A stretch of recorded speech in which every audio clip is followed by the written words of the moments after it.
on the National Soccer Network. Nate Wangler alongside Ryan Glinsky. And Ryan, I believe we have a guest joining us here on 2:30. First time on Inside the Game, Evan Stockton stopping by here on the National Soccer Network here shortly.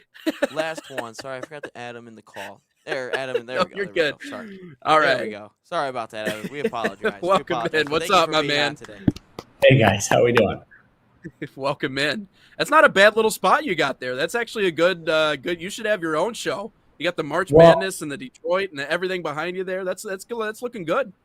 Thank you. So very quick story on the March Madness. So when I was a college student, I went to Syracuse University. In my senior year, we were covering the NCAA tournament for our student radio station. And it actually happened to be at home at Little Caesars Arena, which was very cool. And Syracuse played Michigan State. And we won, which I bring up to all my friends who went to Michigan State. I love that game. Unfortunately, our basketball team is struggling again this year, and we're not going to make the tournament for like the fourth straight year. So it's all I have left over my state fans is, hey, remember that one time we beat you? That was a lot of fun. But this March Madness thing behind me was we were the last game at Little Caesars Arena. Me and my buddies are walking out of Little Caesars Arena, and they put up all this branding at the arenas, right? Posters, and this is like a foam, I don't know, technically like styrofoam something. And we're walking out and we're looking at all this stuff and they're about to throw it away. And one of my buddies goes, can we just take stuff? They're like, yeah, we're just throwing it away. We don't care. So yeah, this was literally grabbed at one of the doors as we were walking out of Little Caesars Arena. So pretty cool. Perfect. Well, we appreciate you stopping by the show, getting to talk a little bit about your story. Obviously, congratulations on doing games with ESPN now and making that leap. I wanted to first touch on this a little bit, maybe get it out of the way. You do a lot of games at Western. Obviously, I got to stop down and see you the other year, that game against Georgia Southern. We have a Central Michigan grad on the other side of the screen. So let you guys hash that out a little bit. You know, I know there's a little bit of tension there, but Ryan, you got anything for our good friend Evan on the CMU Western front? All I'll say is we need more CMU representatives on this show. I got roasted by Lewis Robinson a couple months ago for apparently not getting into Western. I didn't even apply there, but he was roasting me, and I need some reinforcements on it. But no, Western they put on a good product, but I'm just saying. Yeah, I guess. No, go ahead. No, it's funny you brought up Lewis Robinson. So yeah, I've been doing the ESPN broadcast at Western Michigan since I graduated college. So however long that's been, I'm coming up on 6-7 years now. And Lewis Robinson is one of the best people I've met over there. And I've met a lot of very smart, driven people who have made Western Michigan athletics very, very successful. And I'm not just saying that because I work there. Their success up and down right now is outstanding. Their hockey team is literally the defending national champions. But Lewis Robinson did an amazing job very quickly with that women's soccer program of identifying we've got a lot of talent locally here. We may as well maximize it. We may as well go after it, and taking that local talent and combining it with a bunch of transfers. Yeah, the women's soccer program at Western Michigan is really, really good. So it's been fun to cover that since he's been there. Yep. I will say, since CMU did not have a men's soccer program and they only have women's, and two of my high school soccer teammates were on the men's side, Carson and Tanner Hodgson, the two twins. Basically, I was the bottom of the midfield three, and I basically just gave them the ball and they cooked and did their own thing. And so I have listened to you a couple times in the playoff games. I remember I watched the snow game last year. I don't remember who they played, but I remember that game. But I will say I did root for Western men's soccer because my teammates were on the team. So I will give them that. I talked with Jalen Buckley this past year at Mac Media Day. Yeah. He was a fun conversation to have with. So there is a couple good Western people in there. I'll say majority no, but there are a couple good ones. It's nice to know that a couple fit in there. That's good. Exactly. That's very good. Just a handful. Evan, I did want to ask you, because I know that you just mentioned capitalizing on the pipeline here in the state of Michigan and getting that local talent to really help out the soccer program, specifically the women's soccer program. And Lewis Robinson did mention the importance of that. Do you think that's the biggest reason that's led to Western Michigan's kind of sports renaissance that's going on right now? I mean, what is it about the athletics department that they're doing that's leading to this wide sweeping success. I think in a lot of ways that's led by the hockey program and kind of what they've done.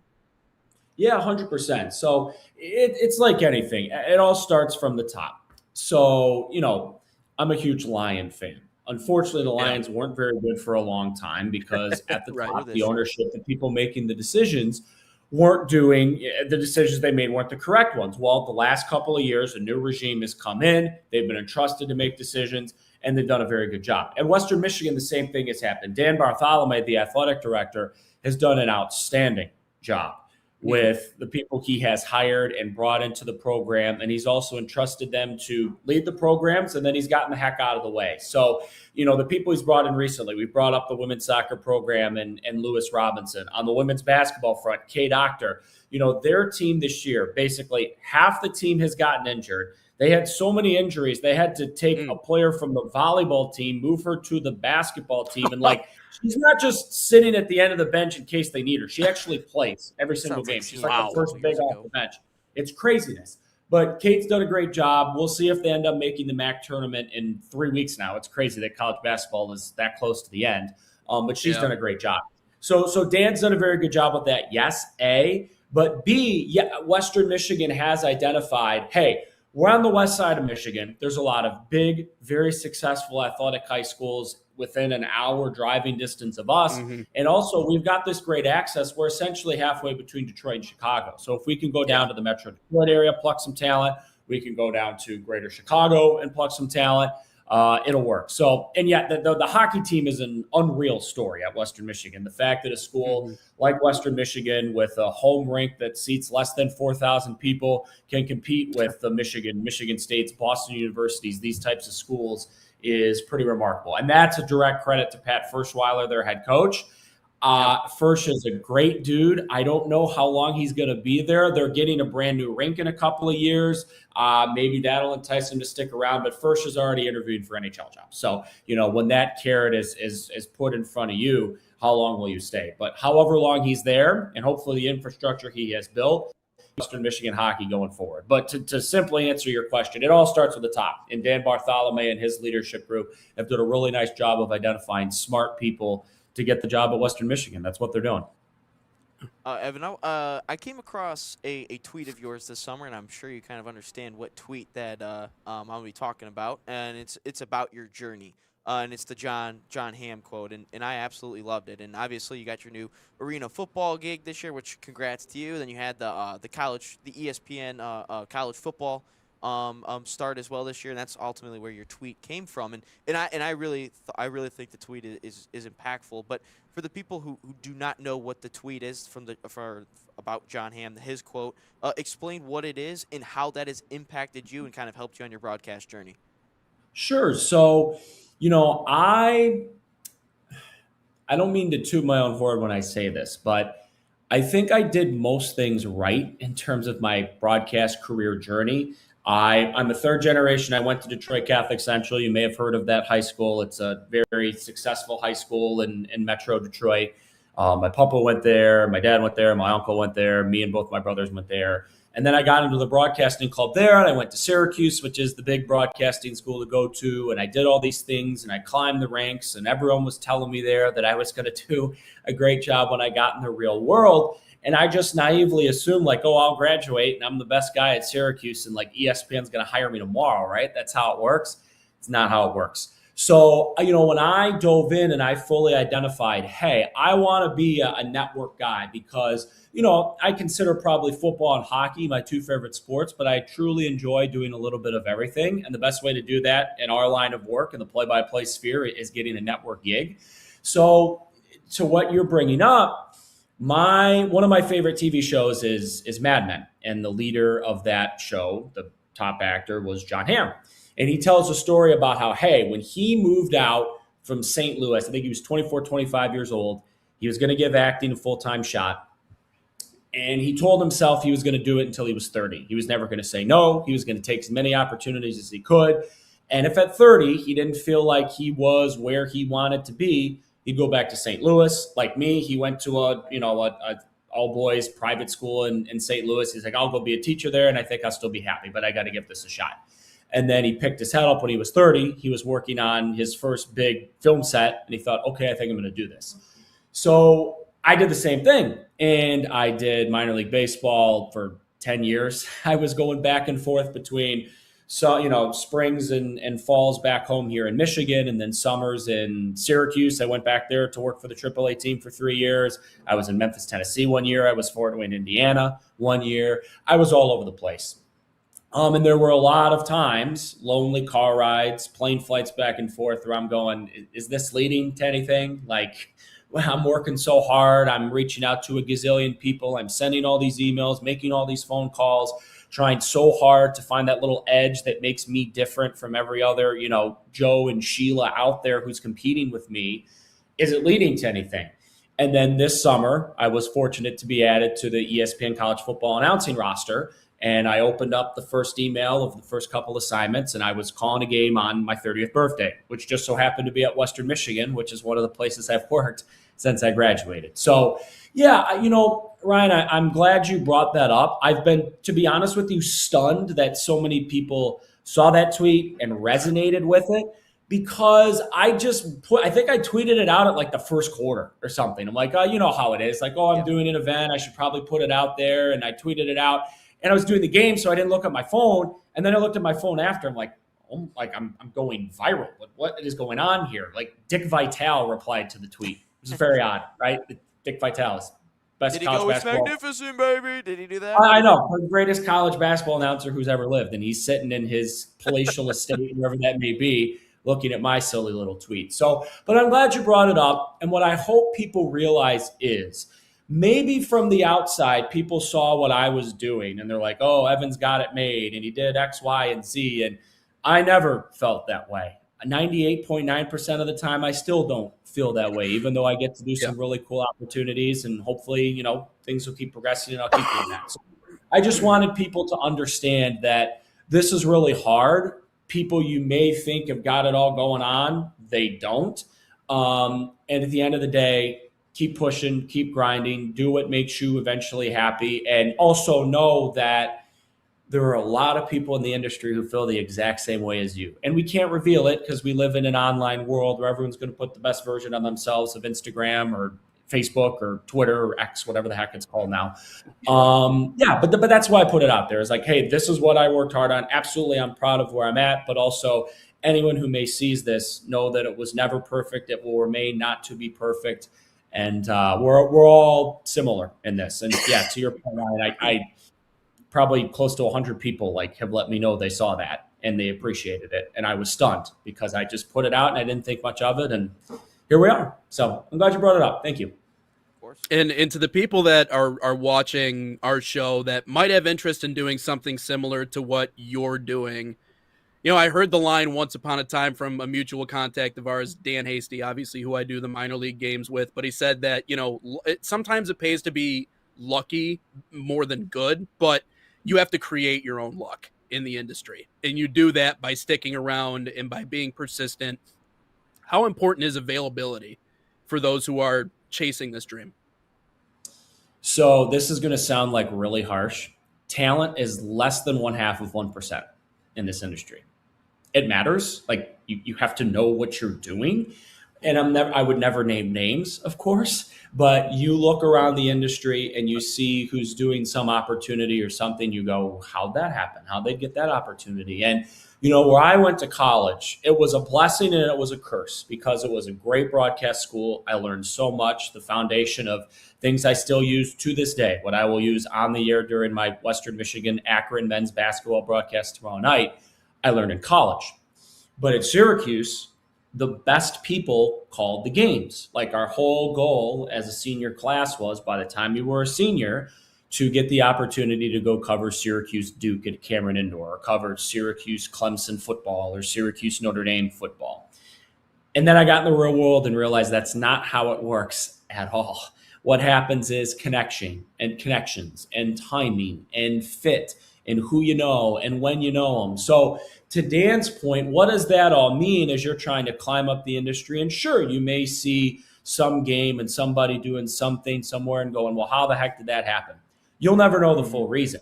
And that didn't truly sink into me until I started getting similar opportunities. And I realized that a lot of this, is big, dumb luck. Like, I worked so hard to this and meet a connection and follow up with someone, and then I got the opportunity. And sometimes it was just, hey, I'm local.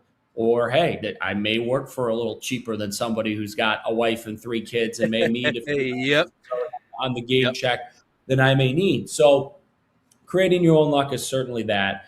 But it is most important, again, going back to, we live in an online world. If you can do somebody doing something else, and you may look at somebody doing some opportunity and going, how'd they get that? I think I'm better than them. That's another thing to remember, is that this is all subjective. I can flip on a game and think he or she is worse than me. But guess what? If the hiring person thinks he or she is better than me, they're getting the job and I'm not. So the ultimate lesson is, if you get the opportunity to work and you get the opportunity to try this craft, be darn proud and happy you have that opportunity. Dive into it. Treat everything like it's the biggest thing in the world, because it is to you. You're getting the opportunity to work, and hopefully something comes of it. But even if it doesn't, which I like, the first couple years out of school, I would go into events and think, I'm going to kill this, and then I'm going to be working for Fox Sports next week. But I had to reach out and go like, no, I'm very proud of these opportunities. I'm going to continue working hard, and maybe it'll lead to something. Hopefully it will, but the odds probably tell me it will not. But guess what? I can eventually get to that level if I am not fully diving into what I am doing now. And I did not do that before, and I still don't do it 100% all the time now. Nobody's perfect, but I'm getting a lot better at it. So to Dan's point, you make your own luck by diving into everything you're doing, treating it like it's Game 7 of the World Series, or the Super Bowl, or the Stanley Cup final, or the World Cup final, whatever the case may be, and hopefully something comes from it. Absolutely. Of course, we just hinted at a little bit ago about your new arena football gig. Explain the league to the people who don't know, where people can watch it. What type of a league is it? Yeah, so you guys may have grown up watching arena football. I grew up playing the video game, which is a lot of fun. So it's a lot of fun. And this league is the similar concept. The Arena Football League is people may have watched it in the past, doesn't exist anymore. And the Indoor Football League, which I'm going to be part of their broadcast team starting this season, which actually starts in a little less than a month, which is pretty crazy. This league is the fastest growing, fastest version of football that you will find. It is tremendously accessible to the fan. People will be able to watch on Yahoo, their fast streaming platform. They're launching into streaming. It'll be available on all their streaming platforms. And there will be a weekly Sunday night game on the FanDuel networks, where people currently watch the baseball, the basketball. That's where people will be able to watch. And it will be available on their website and all those sorts of things. So that's where it's accessible. But this league is basically an upgraded version of what arena football has always existed. Programs and locations that have been very important to the history of arena football, like the Iowa Barnstormers. That's the team that Kurt Warner played for. That this team is in that league.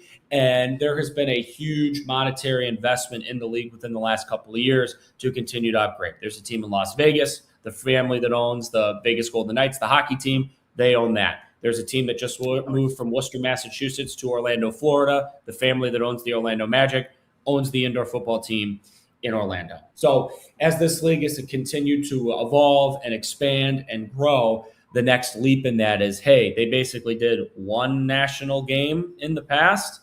Now they're doing all national games. And what did that lead to is, hey, we're going to hire a whole bunch of people to do this. So they had some talented people involved in the league before that they decided to keep on, and then they decided to strategically go find younger talent who was doing events like I am at ESPN, doing MAC college football, Division II, Division III, FCS football playoffs, and go get some other guys. So I'm part of the younger contingent of play-by-play guys.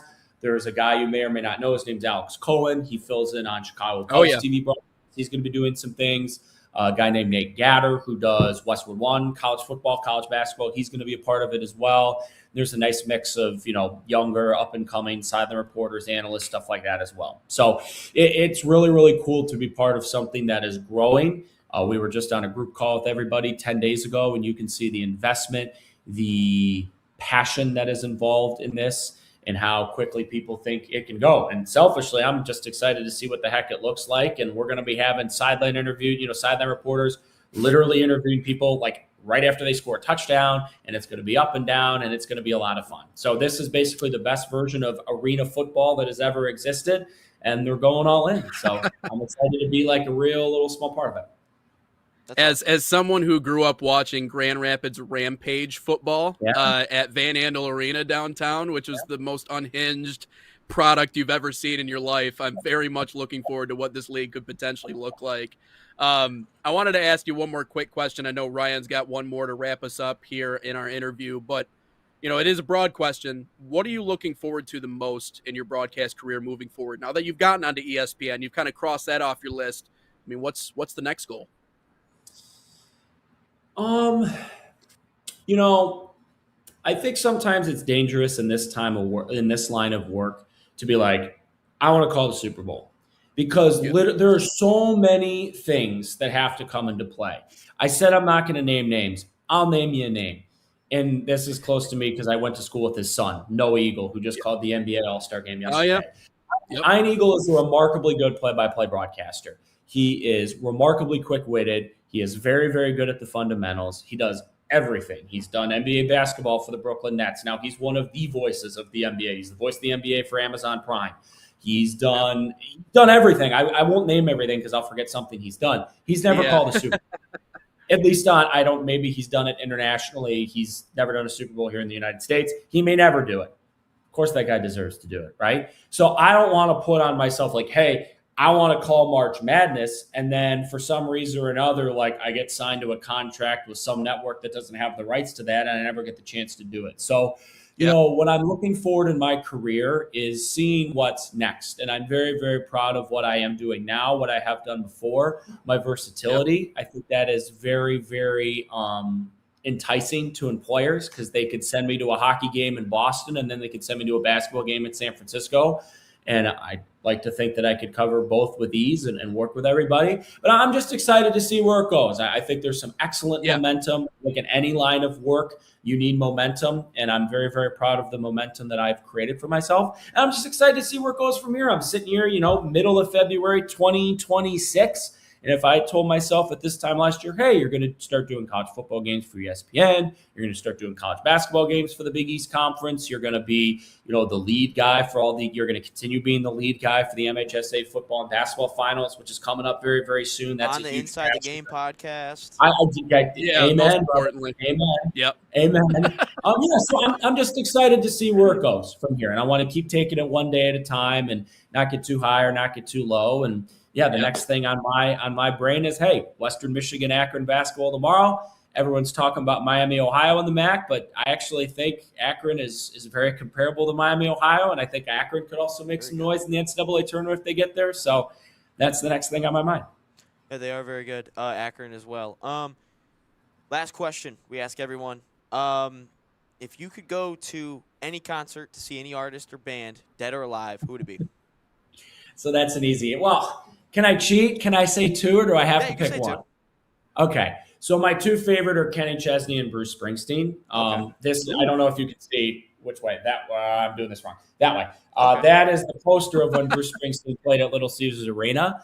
I grew up listening to Bruce. It was one of my mom's favorite artists. She would play him in the car all the time when we would drive to school. So I got to see Bruce finally in concert a couple of years ago, and now I've seen him a handful of times, which was a lot of fun. And Kenny Chesney is still, after all this time, probably my favorite country artist. I've seen him in concert several times, and his show is just a good time, man. It's the summertime. It's usually at a football stadium. It's warm. You've had a couple of cold beverages. And, those are my two, is Bruce and Kenny Chesney. And they both put on a hell of a show. And they both have a lot of respect for each other. I just read Kenny Chesney's autobiography, and he spent like a whole chapter talking about how much he learned from watching Bruce Springsteen from afar. So don't tease us with the warm weather days there, Evan Stockton. I know, dude. Warm weather concerts. We got full spring outside right now, guys. Yeah. It's like going to be 50-something today, and we're probably getting like 3 blizzards in March. But, Yeah, you well, know, we second winter hasn't come yet. there you go. Bright days ahead. We appreciate you stopping by, though, my man. I know someday we're going to get the opportunity to call a game together, but I love watching you go, and congrats on all the success, and best of luck moving forward with everything. Appreciate it, guys. Thanks for having me on. You have a good one. Thanks, Evan. Yes, sir. That's Evan Stockton here on Inside the Game.